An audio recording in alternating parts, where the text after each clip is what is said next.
रात का वक्त है। करण की मौसी बालकोनी में बैठी हुई है। तभी उसको किसी के गाना गाने की आवाज सुनाई देती है। बहुत ही सुरीला कोई गा रहा था। लेकिन ऐसा कैसे हो सकता था? घर तो बाहर से बंद था, तो कैसे कोई अंदर आके इतना सुरीला गा सकता है?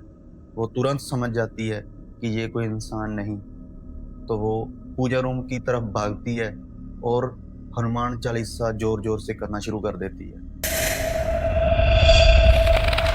कहानी है दिल्ली के धौला कुआं इलाके की, जहाँ करण और उसकी फैमिली रहने के लिए आते हैं। करण के पिताजी गवर्नमेंट जॉब करते थे और अच्छे रैंक पे थे।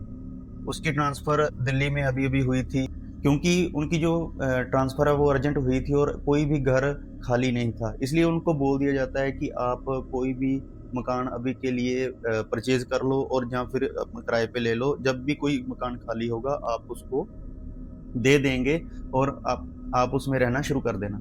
करण की माँ अपने पति से बोलती है कि हम अपना मकान खरीद लेते हैं, लेकिन करण के पिता उनको बोलते हैं कि हमारा ट्रांसफ़र अभी यहाँ पर हुआ है और अगर हमारा ट्रांसफ़र कुछ महीनों बाद फिर कहीं और हो गया, तो मकान लेने का कोई अर्थ नहीं रह जाता। इसलिए हम किराए पे मकान लेंगे तब तक और यहाँ किसी होटल में रहना शुरू कर देंगे।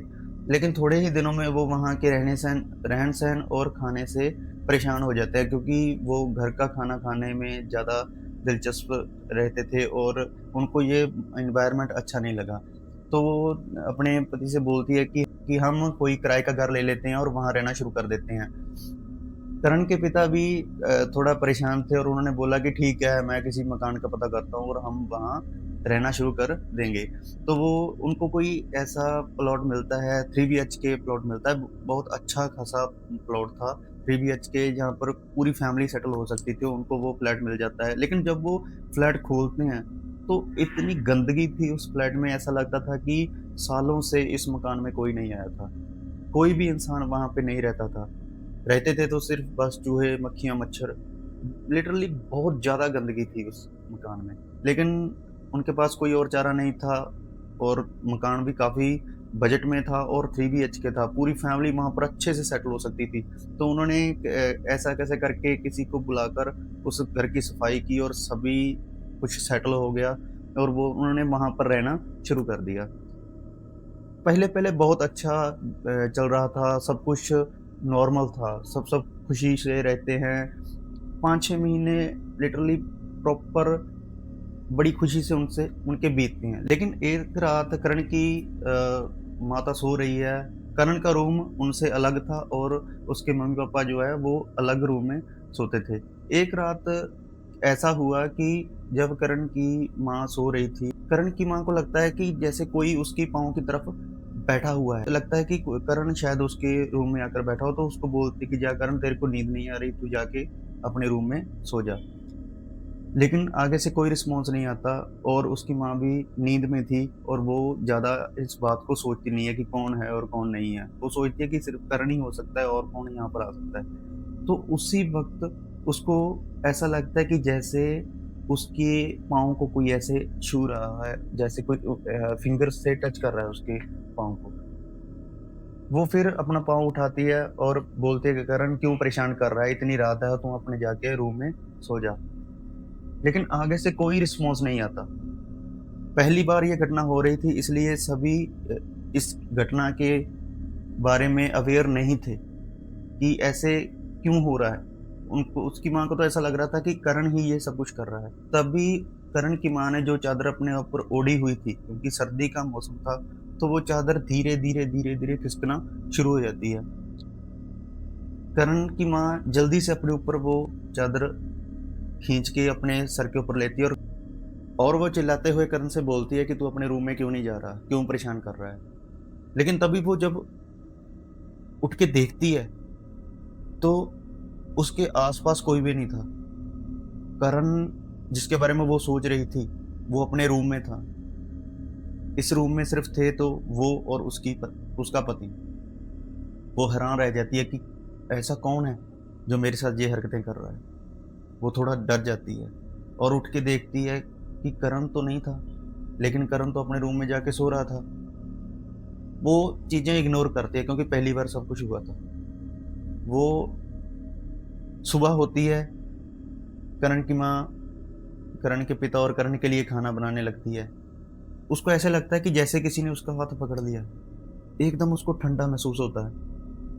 वो ऐसे डर जाती है और कांप जाती है, लेकिन वो किसी को नहीं बताती। इस घटना के बाद वो बीमार रहने लग जाती है, काफ़ी बीमार रहने लग जाती है। अकेली वो ही नहीं, करण के पिता और करण भी बीमार रहने लग जाता है।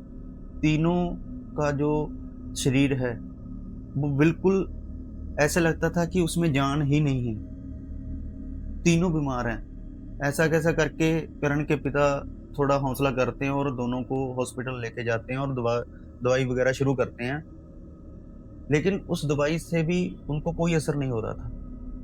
तभी करण की माँ उनसे बोलती है कि मेरे साथ ऐसा-ऐसा होता है, मुझे ऐसा-ऐसा महसूस होता है। लेकिन करण के पिता इन बातों में बिल्कुल भी विश्वास नहीं करते थे, रत्ती भर भी विश्वास नहीं करते थे। वो बोलते हैं कि तुम थोड़ा थकी-थकी महसूस कर रही हो। कभी आपने टीवी नहीं देखा, थोड़ी बीमार भी हो, इसलिए ये सब आपकी मन गढ़ंत कहानियाँ हैं। आप सिर्फ सोच रहे हो, ऐसा हकीकत में कुछ भी नहीं है। करण अपने स्कूल चला जाता है, उसके पिता ऑफिस चले जाते हैं।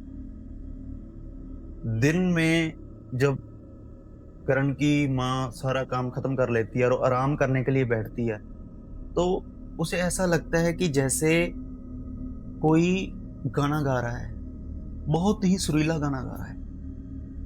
लेकिन ऐसे कैसे हो सकता था? क्योंकि करण की माँ तो अकेली थी घर में और कोई भी घर में नहीं था, तो ये आवाज़ कैसे आ सकती है? वो एकदम शॉक हो जाती है और वो इतना डर जाती है कि वो अपनी बहन को कॉल करती है और बोलती है कि मेरे साथ ये कुछ हो रहा है। और उसकी बहन बोलती है कि तू डर मत, अगर ऐसी बात है तो मैं तेरे पास आती हूँ। और अगली सुबह उसकी बहन और उसकी बेटी दोनों उसके पास आते हैं और अपने जीजा जी से बात करते हैं कि ये सब चीज़ें हो रही हैं मेरी बहन के साथ।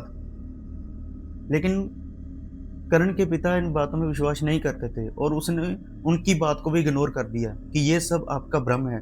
दोनों बहनें आप एक ही बात की रट लगा रही हो, ये सब मनगढ़ंत घटनाएँ हैं, कहानियाँ हैं ये सब, ये हकीकत में कुछ नहीं होता। तो वो उनकी बात भी नहीं मानता। लेकिन गाइज़, जब वो इस घर में आते हैं, उसके बाद उसकी मौसी की लड़की की तबीयत भी ठीक नहीं रहने लगती। वो भी बीमार पड़ जाती है। उसकी मौसी परेशान हो जाती है, उसको भी ऐसा लगने लग जाता है कि हाँ, कुछ तो है इस घर में जो सभी को परेशान कर रहा है और सभी के साथ खेल रहा है। उसकी मौसी फिर से अपने जीजा जी को बोलती है कि ये सब मनगढ़ंत घटनाएँ नहीं हैं, ये हकीकत में हमारे साथ हो रहा है। लेकिन वो बोलता है कि ये सब मानने वाली बातें नहीं हैं। मुझे कल छुट्टी है, मैं आप सभी को घुमाने के लिए लेके जाता हूँ, आपका माइंड फ्रेश हो जाएगा और आप इन बातों से थोड़ा ऊपर उठोगे और आपको अच्छा फ़ील होगा। अगले दिन वो सभी बाहर जाने का प्लान बनाते हैं, लेकिन करण की मौसी इनको इग्नोर कर देती है और जाने के लिए मना कर देती है क्योंकि उसकी तबीयत थोड़ी ठीक नहीं थी। तो वो बोलती है कि मैं तो घर में ही रहूँगी, आप सभी जाओ और घूम आओ। क्या करते हैं, सभी जाने लगते हैं और बाहर से लॉक लगा देते हैं और उसको बोलते हैं कि आप रेस्ट करो। करण की मौसी को थोड़ा थका-थका महसूस होने लगता है और वो एक चाय बनाती है और बालकनी में बैठ के चाय पीने लगती है। घर की लाइटें बंद थी क्योंकि उसको अंधेरे में थोड़ा रहना अच्छा लगता था, थोड़ा नॉर्मल फ़ील होता था उसको, अच्छा फ़ील होता था उसको। चाय पी रही होती है बालकनी में बैठ के, उसको इतनी अच्छी और सुरीली आवाज़ में गाना सुनाई देता है कि जैसे कोई उसके पास ही बैठा बहुत ही सुरीली आवाज़ में गाना गा रहा हो।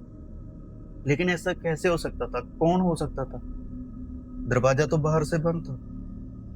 लेकिन जब वो उठ के देखती है, तो देखती है कि रूम में सोफ़े पे कोई बैठा हुआ है। उसको वो साफ़ दिखाई नहीं दे रहा था, क्योंकि अंधेरा था रूम में। लेकिन उसको ऐसा महसूस हो रहा था कि कोई तो है जो सोफ़े पे बैठा हुआ है और गाना गा रहा है। वो बहुत डर जाती है। वो सीधा भागती है और पूजा रूम में जाके बैठ जाती है और ज़ोर-ज़ोर से हनुमान चालीसा करना शुरू कर देती है। लेकिन वो पूजा रूम में ही क्यों भागती है? क्योंकि गाइज़ उसको पता लग गया था कि कोई बंद दरवाजे से अंदर तो नहीं आ सकता। ये कोई नॉर्मल इंसान तो नहीं है। ये कोई भूत प्रेत ही है जो ऐसे आके बैठ सकता है और ऐसे गाने गा सकता है।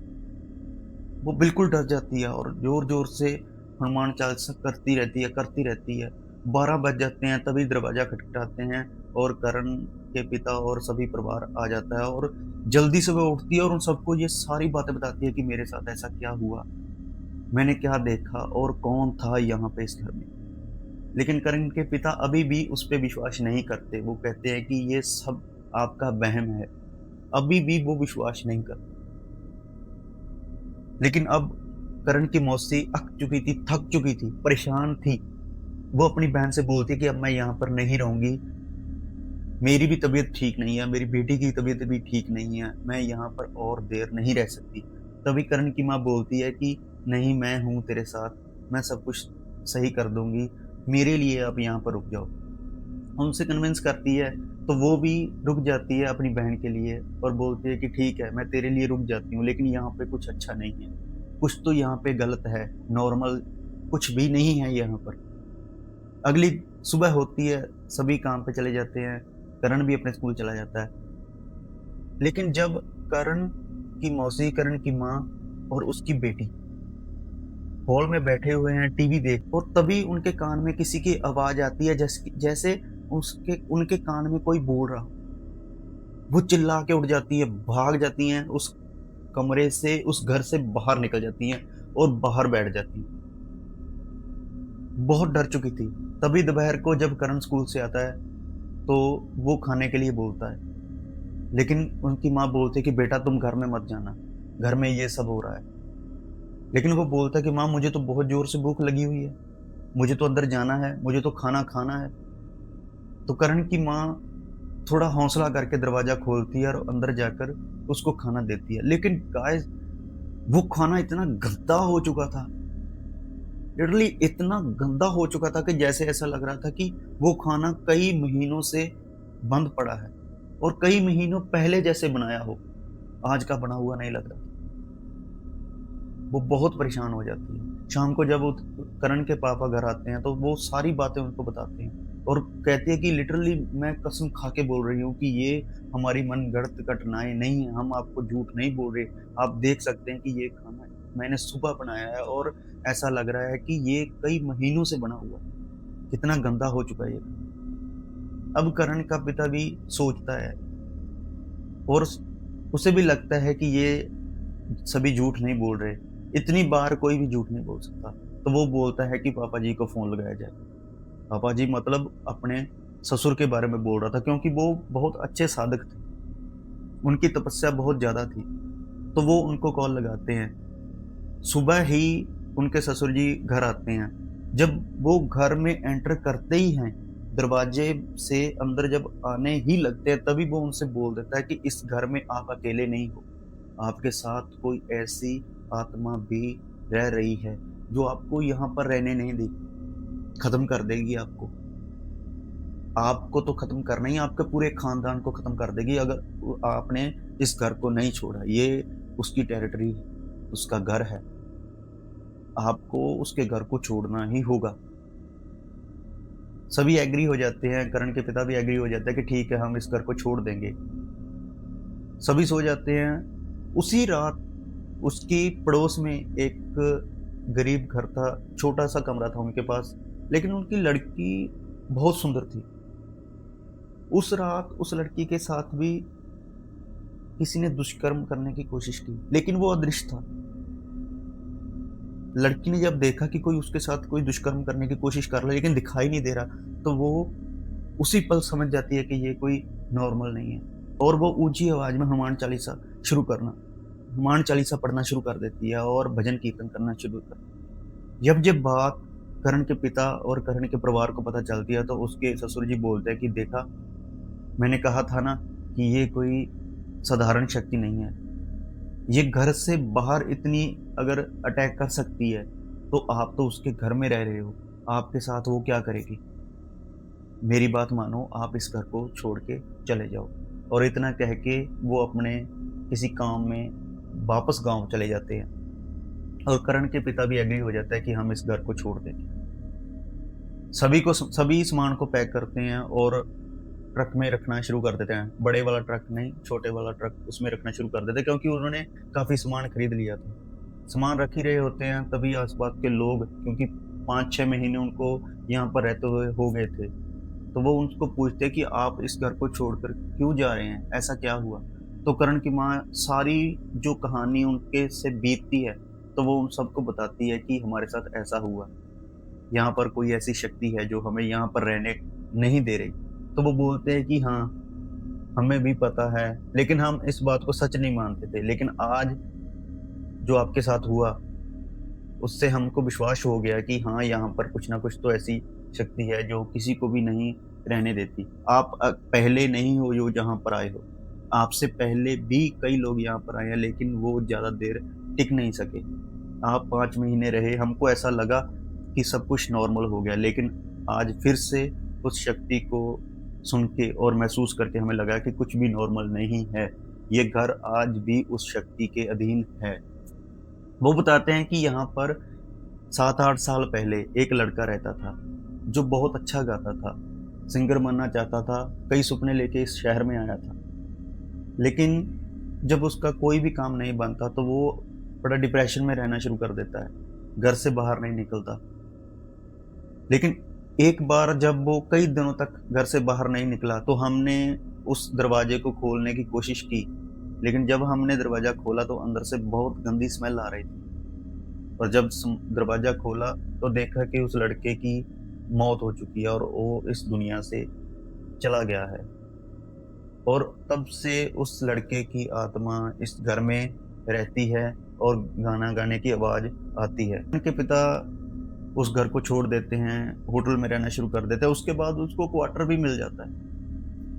तो सभी खुश हैं और सभी खुशी-खुशी उस क्वार्टर में रहना शुरू कर देते। अब ऐसी कोई भी घटना उनके साथ नहीं हो रही। सो गाइज़, कोई भी घर लेते हो, कहीं भी शिफ्ट करते हो, तो पहले उस घर के बारे में, उस जगह के बारे में पूछताछ करना अच्छा है, क्योंकि वहाँ पर कोई भी हो सकता है। जैसा आज करण की फैमिली के साथ हुआ, हो सकता है आपके साथ भी हो सकता है। शुक्रिया।